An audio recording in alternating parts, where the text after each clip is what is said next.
என்னுடைய பேர் ரத்னசிங்கம் முரளிதரன்.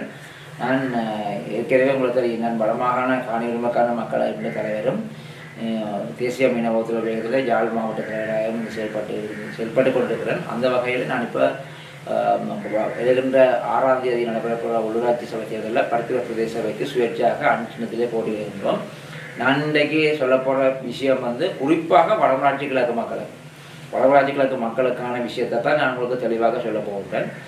என்னுடைய பொதுநல செயல்பாடுகள் கடந்த 2012ஆம் ஆண்டு தொடக்கம், அதாவது யுத்தம் முடிஞ்ச கையோட யுத்தம் 2009 யுத்தம் முடியுது, 2010 மீளக்கூடிய படுகின்றோம். 2012 காலப்பகுதியில் என்னுடைய இந்த பொதுநல செயல்பாடுகள் அல்லது தமிழ் தேசிய அரசியல் செயல்பாடுகள் ஆரம்பிக்கப்படுகிறது. அன்றிலிருந்து இன்று வரையில் நான் அதாவது இந்த உள்ளூராட்சி தேர்தலில் நாங்கள் வேட்புமனு தாக்கல் செய்யும் வரைக்கும் பலவிதமான மக்கள் நலன் சார்ந்த பொது பிரச்சனைகளில் ஈடுபட்டிருந்தேன். உங்களுக்கு தெரியும், குறிப்பாக இந்த வடமாட்சி கிழக்கில் நில ஆக்கிரமிப்புக்கு எதிராக, சட்டவிரோத மீன்பிடி முறைகளுக்கு எதிராக, தென்னிலங்கை மீனவர்கள் இங்கே குடியேறது சம்பந்தமாக, அடுத்தது வடமாட்சி கிழக்கில் இடம்பெற்ற நன்னீர் கடல் நீரை சுத்திகரித்து நன்னீராக்கிற சம்பவங்கள் தொடர்பாக நாங்கள் பலதரப்பட்ட அடுத்த செயல்பாடுகளில் ஏற்பட்டாங்க. என்னுடைய முழுமூச்சான செயல்பாடு முழுதாக வெளிப்படையாக கதைப்பதாக இருந்தால் நான் அந்த காணி விடியம் சம்பந்தமாக வடமாட்சி கிழக்கில் நிலங்கள் ஆக்கிரமிக்கப்படுகிற சம்பந்தமாகத்தான் நான் கூடுதலாக குரல் கொடுத்து வரேன். இங்கே மட்டுமில்லை, தென்னிலங்கை பூராக உலக நாடுகளுக்கு சர்வதேச ரீதியாக எங்களோட காணி உரிமைக்கான மக்களமைப்பு ஊடாக அரைக்கப்படுத்திக் கொள்கிறோம். யாழ் மாவட்டமோ இல்லை வடமாகாணமோ இல்லை வடமாட்சி கிழக்கோ எங்கே மக்கள காணிகள் அரச படைகளால் உறுதி காணிகள், அதாவது மக்களுடைய காணிகளை கவலைகளை வச்சுக்கிட்டு தொடர்ந்து குரல் கொடுத்து வருகின்ற ஒருவர். நான் இப்போ உங்களுக்கு சொல்ல போறேன் என்றால், இன்றைக்கு வடமாட்சி கிழக்கில் போட்டியிடுகின்ற எத்தனையோ கட்சிகள், எத்தனையோ வேட்பாளர்கள் இவர்கள் இந்த அதாவது குறிப்பாக நான் ஒரு 3 வருஷத்துக்கு பார்ப்பேன், கணக்க வேண்டாம், 3 வருஷத்துக்கு பார்ப்போம். இந்த 3 வருஷத்துக்கு இல்லை வடமாட்சி கிழக்கு சம்பந்தமாக இவர்கள் என்ன செய்தார்கள், அதாவது என்னத்துக்கு குரல் கொடுத்தாங்க. உங்களுக்கு தெரியும், அண்மையில் 2023ஆம் ஆண்டு தொடக்கம் கட்டக்காட்டில் இருந்து செம்மியம்பட்டி வரையான காணிகள் அளப்பதற்காக அதாவது நில அளவு திணைக்களத்தால் மக்களில் காணிகள் சுவீகரிப்பு அளப்பதற்காக அந்த இடத்துல முக்கியமாக முன்னின்று குரல் கொடுத்தவர் நாங்கள். குறிப்பாக அதை நான் என்று சொல்றேன். தேர்தலில் போனாங்க சில பேர் தங்களில் ஊர் செம்மியம்பட்டி நபர் நிற்பார், வத்திராயண்டா நபர் நிற்பார், உடுத்துறை நபர் நிற்பார், வெத்திரக்கண்ண நிற்பார், கட்டக்காரப்பா. நான் கேட்பேன், பொதுவாக யார் செயல்பட்டார்கள், பொதுவான செயல்பாடு எங்கேயுமே இருக்குது. இன்றைக்கும் வடமாட்சி கிழக்கில் சட்டவிரோதமான செயல்பாடு நடந்து கொண்டிருக்கின்றது. குறிப்பாக நான் இப்போ சட்டவிரோதம் சொல்றது, நான் இப்போ மணல் கொள்ளை நடக்கின்றது, நிலங்கள் மணல்கள் கொள்ளையடிக்கப்படுகின்றன, பனைமரங்கள் சதைக்கப்படுகின்றன, சட்டத்துக்கு புறம்பான சில செயல்பாடுகள், சமூக சீர்கேடான சொல்லப்படுது. இதுக்கு எதிராக யார் குரல் கொடுத்தார்கள்?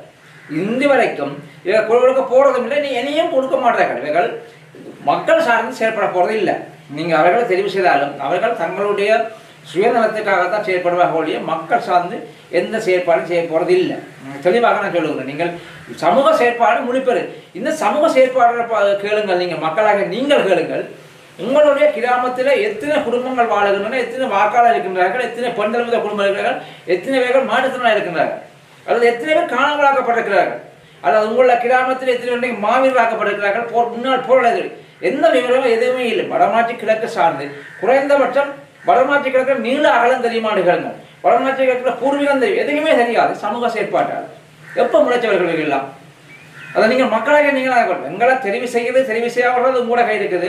அதை நாங்கள் நான் என்னென்ன நான் கேட்கறது, நீங்கள் ஆரம்பத்திலும் தெரியுங்க, தயவு செய்து என்பிபி எனப்படுற ஜேவிபி தெரிவு செய்யக்கூடாது. எங்களைத்தான் தெரிவு செய்து நாங்கள் கேட்குறோம்.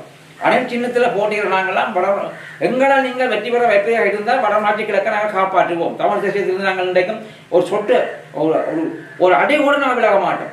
தமிழ் தேசத்தையும் தமிழ் நிலத்தையும் காப்பாற்றுவது எங்கள் நோக்கமாக இருக்கின்றது. ஆகையால் நீங்கள் கண்டிப்பாக எங்களை நீங்கள் வெற்றி பெற செய்வோம். நாங்கள் வெற்றி நாங்கள் 2012 இருந்து இன்று வரைக்கும் நான் குறை கொடுத்து வருகின்றோம். ஆனால் எங்களுக்கு ஒரு அங்கீகாரம் எடுத்து எங்களோட குறை இன்னும் மோங்கி ஒழிக்கும். உங்களுக்கு தெரியும், நான் நினைக்கிறேன் 2012ஆம் ஆண்டு 7ஆம் மாதம் 22ஆம் தேதி இது வர்த்தமானம் கெசட் பண்ணப்பட்டது. வடமாட்சி கிழக்கில் 4 கிராம பிரிவுகள், முள்ளியான், வெத்திலக்கேணி, போக்காரப்ப, சுண்டிக்குளம், இந்த 4 பிரிவுகளும் தேசிய பூங்கா அமல்படுத்தப்பட்டது. அதுக்கு எதிராக அன்றிலிருந்து இன்று வரைக்கும் குரல் கொடுத்துள்ளோம் நாங்கள்.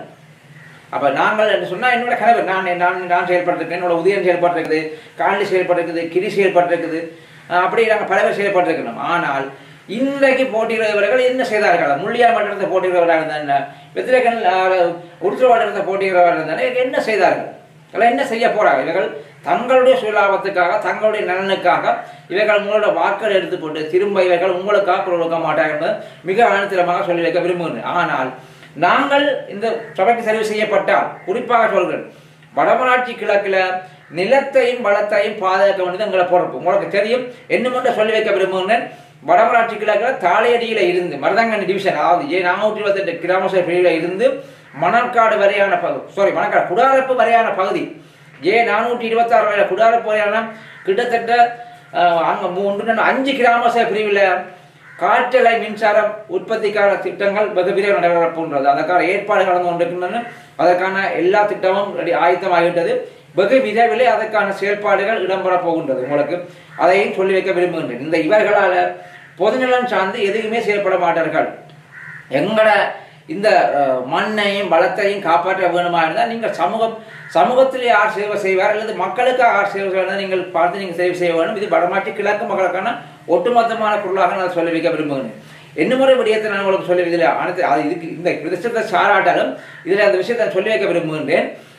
யாழ்ப்பாணம் மாவட்டத்தில் உங்களுக்கு தெரியும், கிட்டத்தட்ட இன்றைக்கு 2700க்கும் மேற்பட்ட காணிகள், உறுதி காணிகள் யாழ் மாவட்டத்தில் அரச படைகளால் அரச முப்படைகளால் கையகப்படுத்த வைக்கும். அந்த வகையில் குறிப்பாக சொல்ல போனால் வலிகாமம் வடக்கிலையும் அந்த திசவிகார என்று சொல்கிற தையிட்டியிலையும் அந்த காணிகள் விடுவிப்பதற்கான ஆயத்தங்களை எடுத்துக்கொண்டிருக்க. இந்த ஆயத்தங்கள் காணிகளை விடுவது, அதாவது திசவிகார அந்த கையிட்ட கட்டப்பட்ட விகார தவிர்ந்த இணைய காணிகளை விடுவிப்பதற்கான ஏற்பாடுகள் என்னை பொறுத்தவரை நான் அறிஞ்ச வகையில் 90% நிறைவடைந்திருக்கின்றது. நாங்கள் கடந்த 20ஆம் தேதி 3ஆம் மாதம் பௌத்தாசன அமைச்சரை சந்தித்த போதே அவர் எங்களுக்கு சொன்ன கருத்து, நாங்கள் அந்த காணிகளை விடுவித்தல்ல, நீங்கள் போய் அமைதியாகிறீர்கள், நீங்கள் இதை நாங்கள் சொன்னதாக நீங்கள் சொல்லிக்கிள்ளி போடாங்க, நாங்கள் விவசாய கூட விடுவோம்னு சொன்னவர்.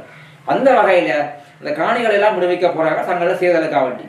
அதான் பிரச்சனை. ஆனால் இன்றைக்கு அந்த காணிகள் விடுவிக்கப்படுவதற்கான முழுமையான காதலம் சரிவிலைக்கு அப்பால அந்த காணி உரிமையாளர் அந்த காணிக்காக தொடர்ந்து போராடுற மக்களும் தமிழ் தேசிய மக்கள் முன்னணியும் முக்கிய காரணமாக இருந்தது. 2வது விஷயம், அந்த காணி சம்பந்தமாக இந்த வடக்கு கிழக்கில் உள்ள நிலங்கள் சம்பந்தமாக ஆக்கிரமிக்கப்பட்ட மக்கள் நிலங்கள் சம்பந்தமாக நாங்கள் காணி உரிமைக்கான மக்கள் அமைப்பு தென்னிலங்கையில் போய் தென்னிலங்கை பத்திரிகைகளுக்கு சொன்னதும் தென்னிலங்கை அரசியல்வாதிகள் புத்திஜீவிகளுக்கு சொல்லி அந்த பிரச்சனையை சர்வதேச மயப்படுத்தினது தான் முக்கிய காரணம். இன்றைக்கு சர்வதேச அழுத்தங்கள் காரணமாக அந்த மக்களில் தொடர் போராட்டங்கள், தமிழ் தேசிய மக்கள் சொல்ல போராட்டம் காரணமாக தான் அந்த காணிகள் இன்றைக்கு விடுவிக்கப்படப்படும். இன்றைக்கு இந்த காணி வாரக்கிழமை அடுத்த கிழமை விட்டால் இன்றைக்கு நாங்கள் எங்களுடைய ஆட்சியில் விட்டாங்க எங்களுக்கு வாக்கு போட கேட்பீங்களா, தயவு செய்து நீங்கள் போடாங்க. அந்த காணிகள் விடுவிக்க காரணம் முக்கியமாக காணி உரிமைக்காக போராடிய மக்களும் அந்த மக்களுக்கு உறுதுணையாக போல தமிழ் தேசிய மக்களுடையும் அந்த காணிகள் இவ்வளவு காணிகள் மக்கள காணிகள் ஆதாரபூர்வமாக உறுதிப்படுத்தி தென்னிலங்கை பத்திரிகைகளுக்கும் தென்னிலங்கை அரசியல்வாதிகளுக்கும் பௌத்தாசன அமைச்சர் போன்ற பல அமைச்சர்களுக்கு நாங்கள் காணி உரிமைக்கான மக்களை பாலமைப்பு ஊடாக சமர்ப்பித்தது தான் அந்த காணிகள் விடுவிக்கான காரணமாக அமைகின்றது.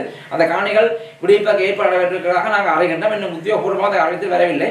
ஆனால் அதே போல் வடமராட்சி கிழக்கிலும் 302 ஏக்கருக்கு காணிகள் மக்கள காணிகள் உறுதி காணிகள் முப்படைகளும் வச்சிருப்பதாக புள்ளி விவரங்கள் மாவட்ட செயலாளர் முறையாக கிடைச்சிருக்கு. ஆனால் அது இல்லை, அதை விட கூடுதலாகத்தான் காணிகள் இருக்கிறது நாங்கள் அறைகின்றோம். ஆனால் எங்களுக்கு உறுதிப்படுத்த முடியாமல் இருக்கின்றது. அந்த சம்பந்தப்பட்ட காணிக்குரிய ஆட்களும் இங்கே இல்லை, உறுதிகளும் எங்கள்கிட்ட இல்லை. ஆனால் நாங்கள் உத்தியோகபூர்வமாக நாங்கள் மாவட்ட செயலாளர் பெறப்பட்ட தகவலும் தான் 302 ஏக்கர் காணிகள் இருக்கின்றது. ஆனால் இன்றைக்கு உங்களுக்கு செயல்படுற எந்த ஒரு வேட்பாளரோ அல்லது இங்கே போட்டியாளர்களோ மக்கள் நலன் சார்ந்து செயல்பட மாட்டார்கள் என்பதை மிக உறுதியாக தெரிவித்துக் கொள்ள. நீங்கள் எங்களை தெரிவு செய்கிறதும் அல்லது எங்களை தெரிவு செய்ய அவர்களும் உங்களோட கை இருக்குது.